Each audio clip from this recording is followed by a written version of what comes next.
ભારે વરસાદને લીધે જૂનાગઢ જિલ્લાના પૂર અસરગ્રસ્ત વિસ્તારની મુલાકાત રાજ્યના કૃષિ અને જૂનાગઢ જિલ્લા પ્રભારી મંત્રી રાઘવજીભાઈ પટેલે લીધી હતી। જિલ્લાના વંથલી તાલુકાના આખા ટીકર ગામને જોડતા માર્ગે આખા સેંદરડા ટીકર અને કેશોદના માણેકવાડાના માલબાપાના મંદિરે મગરવાડા ચિત્રી ડેરવાણ સહિતના ગામ અગ્રણીશ્રીઓને મળીને તેની રૂબરૂ રજૂઆતો સાંભળી હતી। ભારે વરસાદથી સર્જાયેલી સ્થિતિને લગતા પ્રશ્નોની રજૂઆતોનો પ્રત્યુત્તર આપતા કૃષિ મંત્રીશ્રીએ કહ્યું કે રાજ્ય સરકાર અને જૂનાગઢ જિલ્લા વહીવટી તંત્ર દ્વારા ભારે વરસાદથી અસરગ્રસ્તોની રજૂઆતોનું યોગ્ય નિરાકરણ કરવામાં આવશે।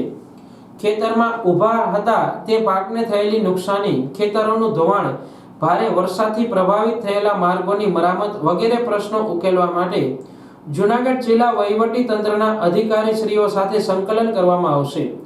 આ માટે જિલ્લા વહીવટી તંત્ર, કલેક્ટર શ્રી, જિલ્લા પંચાયત પ્રમુખ હરેશભાઈ ઠુંબર, ધારાસભ્ય શ્રી દેવાભાઈ માલમ, ભગવાનજીભાઈ કરગઠિયા, અરવિંદ લાડાણી, સાવજ ડેરીના ચેરમેન અને અગ્રણી દિનેશભાઈ ખટારિયા ઉપરાંત જિલ્લા તાલુકા પંચાયતના હોદ્દેદારો, સદસ્યશ્રીઓ ઉપસ્થિત રહ્યા હતા। જિલ્લા ભાજપ પ્રમુખ કિરીટભાઈ પટેલે આ બેઠકની પૂર્વ ભૂમિકા આપી હતી।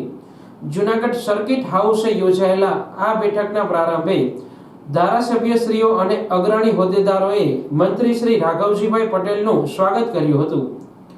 આ તકે કૃષિ મંત્રીએ જણાવ્યું હતું કે રાજ્ય સરકારમાં પણ આ પ્રશ્નોની રજૂઆત કરીને નિરાકરણ કરવામાં આવશે।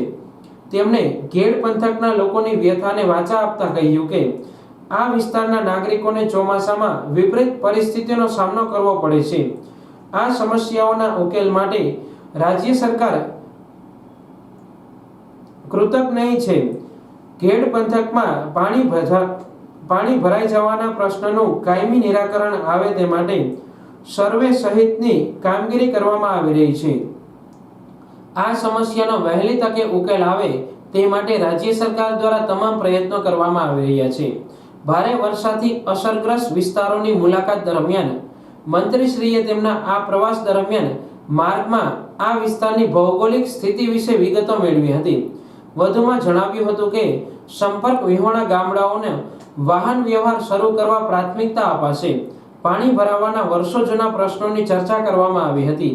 ઘેડનો કાયમી ઉકેલ લાવવા માટેની યોજના બનાવવા સાંસદ અને કેન્દ્રીય મંત્રી મનસુખ માંડવિયા સાથે પણ ચર્ચા કરાઈ છે। ઉપરાંત મુખ્યમંત્રી સાથેની મળેલી કેબિનેટ બેઠકમાં પણ ચાંદીપુરા રોગ અને સાવચેત રહેવા અનુરોધ કર્યો છે। મુખ્યમંત્રીશ્રીએ તાત્કાલિક સર્વે કરી યોજના બનાવવા સૂચના આપી છે।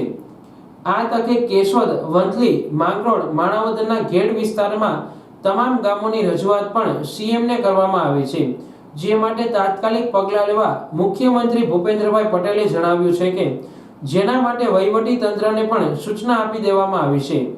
એકંદરે બેઠક ખૂબ જ સફળ રહી હતી।